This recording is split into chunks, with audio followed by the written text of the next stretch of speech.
Hello, എല്ലാവർക്കും നമസ്കാരം. Welcome to my YouTube channel PB's Pavilion. So Ashes series നാലാമത്തെ test, the boxing day test at Melbourne, Australia. So 26 ഡിസംബറിന് അത് സ്റ്റാർട്ടായിരിക്കുകയാണ്. സ്റ്റാർട്ടായപ്പോൾ തന്നെ തീർന്നു എന്ന് സംശയം ജനിപ്പിക്കുന്ന രീതിയിലാണ് അവിടുത്തെ ബൗൺസിങ് പിച്ചിലുള്ള ബാറ്റിങ്ങും അതുപോലെ ബോളേഴ്സിൻ്റെ വിളയാട്ടവും. ഫാസ്റ്റ് ബോളിങ്ങിന് ഇത്രയും സാധ്യതകളുള്ള ഒരു പിച്ചാണത്.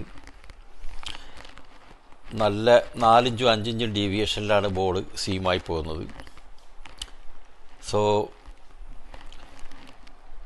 ഇംഗ്ലണ്ട് ടോസ് ജയിച്ചിട്ട് ഓസ്ട്രേലിയയെ ബാറ്റിങ്ങിന് പറഞ്ഞു വിടുകയാണ് ഉണ്ടായത്. ഓസ്ട്രേലിയ സ്വതസിദ്ധമായ രീതിയിൽ തുടങ്ങി. അപ്പോൾ നല്ലൊരു സ്കോർ ഉണ്ടാക്കും തന്നെ നമ്മൾ വിചാരിച്ചത്. പക്ഷേ അവരൊന്നും ഒരു അപ്ലിക്കേഷനോടുകൂടി കളിക്കുന്നത് കണ്ടില്ല. ആദ്യമായിട്ടാണ് ഓസ്ട്രേലിയയെ ഇതുപോലെ പതർന്നതായിട്ട് കാണുന്നത്. 152 റൺസ് ഓൾ ഔട്ട് ഓസ്ട്രേലിയ. വാവ്, സർപ്രൈസിങ്.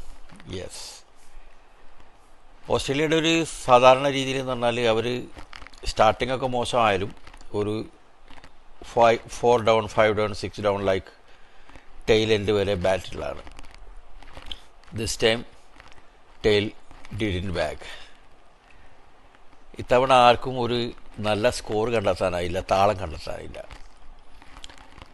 ഇംഗ്ലണ്ടിൻ്റെ ബൗളേഴ്സ് വളരെ നല്ല രീതിയിലാണ്, മികച്ച രീതിയിലാണ് പന്തെറിഞ്ഞത്. Usman Khawaja 29 runs, Alex Carey the wicket keeper 20 runs. Alex Carey കഴിഞ്ഞ കളിയിൽ സെഞ്ചുറി അടിച്ച ആളാണ്. മൈഖൽ നെസർ ബൗളറാണ്, ഓൾറൗണ്ടർ എന്ന് പറയാം. ഒരു 35 റൺസ് എടുത്തു. ഇത്രയേ ഉള്ളൂ കാര്യമായിട്ടുള്ളത്. 152 ഓൾ ഔട്ടായി. ഇംഗ്ലണ്ടിന് വേണ്ടി ഏറ്റവും ഉഗ്രമായിട്ട് ബൗൾ ചെയ്തത് ടോങ്കാണ്, ജോഷ് ടോങ്. അതുപോലെ guess Atkinson. Josh Tong 5 wicket എടുത്ത്, ഗസ് ആറ്റ്കിൻസൺ 2 വിക്കറ്റ് എടുത്തു. നല്ല ഒരു ബൗളിംഗ് പ്രകടനമാണ് നമുക്ക് കാണാൻ പറ്റിയത്. അപ്പോൾ 10 വിക്കറ്റൊക്കെ പോയി. ലഞ്ച് കഴിഞ്ഞ് കുറച്ച് കഴിഞ്ഞപ്പോഴത്തേക്ക് കളി തിരിഞ്ഞു. പിന്നെ ഇംഗ്ലണ്ട് സ്വാഭാവികമായും ഇംഗ്ലണ്ട് ഒന്ന് ബാറ്റ് ചെയ്തു. അപ്പോൾ ഇത്രയും ഒരു ചെറിയ സ്കോർ പിന്തുടർന്ന് ഒരു ഇന്നിങ്സ് ലീഡ് കണ്ടെത്താവുന്ന ഒരു നിലയിലായിരുന്നു ആക്ച്വലി ഇംഗ്ലണ്ട്. പക്ഷേ അവരുടെ ബാറ്റിംഗ്, പത്തറ്റിക് ബാറ്റിംഗ്, ഹോപ്പ്ലെസ്. അവർ ആഷസ് ഒക്കെ കളിക്കാൻ എന്ത് യോഗ്യതയാണ് ഇംഗ്ലണ്ടിനുള്ളതെന്ന് തോന്നിപ്പോകുന്ന രീതിയിലുള്ള, അവരെ ക്യാപ്റ്റൻ്റെ പ്രശ്നമാണോ, ടീം മാനേജറിൻ്റെ പ്രശ്നമാണോ, കോച്ചിൻ്റെ പ്രശ്നമാണോ, ഒന്നും മനസ്സിലാവുന്നില്ല. 110 റൺസിന് ഇംഗ്ലണ്ട് ഓൾ ഔട്ടായി. ഒരു 42 റൺസിൻ്റെ ലീഡ്, ഇത്രയും ചെറിയ സ്കോറിൽ നിന്നും ഇത്രയും ലീഡ് ഉണ്ടാക്കാൻ ഓസ്ട്രേലിയക്ക് കഴിഞ്ഞു എന്ന് പറഞ്ഞാൽ ഓസ്ട്രേലിയൻ ബൗളേഴ്സിൻ്റെ മികവ് തന്നെയാണത്. എല്ലാ ബൗളേഴ്സും, ഫാസ്റ്റ് ബൗളേഴ്സ് എല്ലാം നന്നായിട്ട് പന്തെറിഞ്ഞു. മൈക്കൽ നെസർ 35 റൺസ് എടുത്ത ആളാണ്. അയാൾ ബൗളിങ്ങിൽ വന്നപ്പോഴത്തേക്കിന് 4 വിക്കറ്റ് എടുത്തു. അതുപോലെ നമ്മുടെ സ്കോട്ട് ബോളണ്ട് ഓൾവേസ് ഒരു നല്ല പെർഫോം ചെയ്യുന്ന ആളാണ്. 3 wickets. Mitchell Starc as usual ഒരു ഇതില്ലെങ്കിലും എന്നാലും 2 വിക്കറ്റ് എടുത്തു. അദ്ദേഹത്തിൻ്റെ കംപ്ലീറ്റ് ജാഫയായിരുന്നു. പല ബോളുകളും അൺപ്ലേയബിൾ ബോൾസായിരുന്നു എറിഞ്ഞത്. ഇംഗ്ലണ്ട് ഒരു 4 വിക്കറ്റൊക്കെ പോയപ്പോഴത്തേക്ക് അവർക്ക് മനസ്സിലായി കാര്യം ഇനിയിപ്പോൾ രക്ഷയില്ലാന്ന്. അപ്പോൾ ഹാരി ബ്രൂക്ക് എപ്പോഴും ചെയ്ത പോലെ ഫാസ്റ്റ് സ്കോറിങ്. അയാൾ ടെസ്റ്റ് മാച്ച് കളിക്കാൻ വന്നാണോ, വൺ ഡേ കളിക്കാൻ വന്നാണോ, T20 കളിക്കാൻ വന്നോന്നും അറിയില്ല. ഒരു ക്വിക്ക് ഫയർ 41 റൺസ് എടുത്തിട്ട് ഔട്ടായിട്ട് പോയി. എനിക്കിത്രയേ ഉള്ളൂ എൻ്റെ റെസ്പോൺസിബിലിറ്റി. ഇനി ക്യാപ്റ്റൻ്റെ ടീമും അറിയട്ടെ എന്നുള്ള രീതിയിൽ അയാൾ ഔട്ടായി പോയി. ക്യാപ്റ്റൻ നിന്ന് കുറേ നേരം പൊരുതിയെങ്കിലും ഒരു 16 റൺസ് എടുത്ത് ക്യാപ്റ്റനും പോയി. Ben Stokes could not make any big contribution.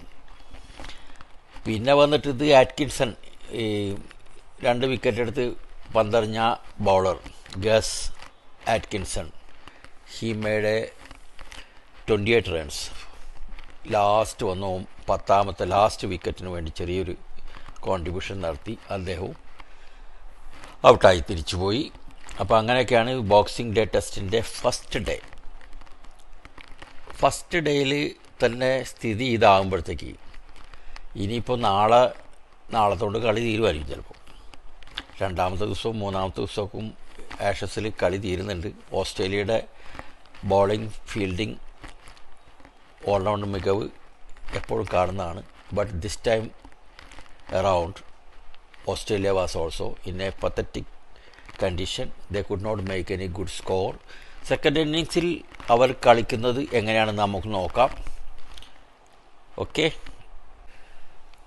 Indian women's team Sri Lankan women's ടീമിനെ ഇന്ന് തിരുവനന്തപുരത്ത് വെച്ച് നേരിടുന്നുണ്ട്.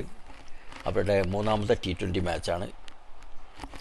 ഇന്ന് ഒരു കളി, പിന്നെ അതിനുശേഷം 2 കളി, 3 കളികൾ തിരുവനന്തപുരത്ത് തന്നെയാണ് നടക്കാൻ പോകുന്നത്. ഗ്രീൻഫീൽഡ് സ്റ്റേഡിയത്തിലാണ്. അപ്പോൾ നല്ല മലയാളികൾക്ക് നല്ല ഒരു അവസരമാണ്. പ്രത്യേകിച്ച് വിമൻസ് ക്രിക്കറ്റിനൊക്കെ ചാമ്പ്യൻസ് ആയതിനു ശേഷം അവർക്ക് നല്ല ഒരു പ്രചോദനമാണ് കിട്ടിക്കൊണ്ടിരിക്കുന്നത്. ഫാൻ ക്ലബ്ബൊക്കെ ഒരുപാട് ഉയർന്നു വരുന്നുണ്ട്. വിമൻസ് ക്രിക്കറ്റ് നമ്മുടെ പ്ലെയേഴ്സെല്ലാം വളരെ നല്ല രീതിയിൽ പന്തെറിയുകയും അതുപോലെ തന്നെ ബാറ്റിംഗ് മികവൊക്കെ കാണിക്കുന്നുണ്ട്. ഇന്ന് ടോസ് ജയിച്ചാലും ഇല്ലെങ്കിലും ഇന്ത്യ ഫസ്റ്റ് ബാറ്റ് ചെയ്ത് കാണാനാണ് എൻ്റെ ഒരു വ്യക്തിപരമായ ആഗ്രഹം. കാരണം അവരെത്രമാത്രം സ്കോർ ശ്രീലങ്കയ്ക്ക് കൊടുക്കാൻ അവർക്ക് കഴിയുന്നു എന്ന് നമുക്ക് കാണാം. നല്ലൊരു ബാറ്റിംഗ് ഡിസ്പ്ലേ കാണണമെങ്കിൽ ഫസ്റ്റ് ബാറ്റിംഗ് ഇന്ത്യ ചെയ്യേണ്ടി ഒരു ഗതികേടാണ്. കാരണം ശ്രീലങ്കയ്ക്ക് ഒരു 150 പോലും എടുക്കാൻ പറ്റുന്നില്ല. T20 മാച്ചിലൊക്കെ 150 ഒന്നും ഇല്ലെങ്കിൽ പിന്നെ അതിനകത്തൊരു മാച്ച് ഒരു ഇൻട്രസ്റ്റിംഗ് ആയിട്ട് ഒരിക്കലും വരത്തില്ല. ഒരു വൺ സൈഡഡ് അഫയേഴ്സായിട്ട് കഴിഞ്ഞ 2 മാച്ചുകളും മാറുന്നതാണ് നമ്മൾ കണ്ടത്. ഓക്കെ, മറ്റൊരു പ്രധാന കാര്യം പറയാനുള്ളത് നമ്മുടെ വണ്ടർ കിഡ് വൈഭവ് സൂര്യവംശി. ആ പയ്യൻസിന് പ്രധാനമന്ത്രി രാഷ്ട്രീയ ബാൽ പുരസ്കാർ നൽകി രാഷ്ട്രപതി ഹോണർ ചെയ്തിരിക്കുകയാണ്. നല്ല ഒരു സീനാണ്. നല്ലൊരു അർഹിക്കുന്ന ഒരു പ്രാധാന്യം കുട്ടികളായ കളിക്കാർക്ക് കൊടുക്കുന്നതിൻ്റെ നല്ലൊരു ഉദാഹരണമാണ് നമ്മൾ കണ്ടത്. ഓക്കെ, ഇന്നത്തെ കളി ഇന്ത്യ ശ്രീലങ്ക വിമൻസ് കാണാം. നമുക്ക് കളി കണ്ടതിന് ശേഷം അതിനെക്കുറിച്ച് വിലയിരുത്താം.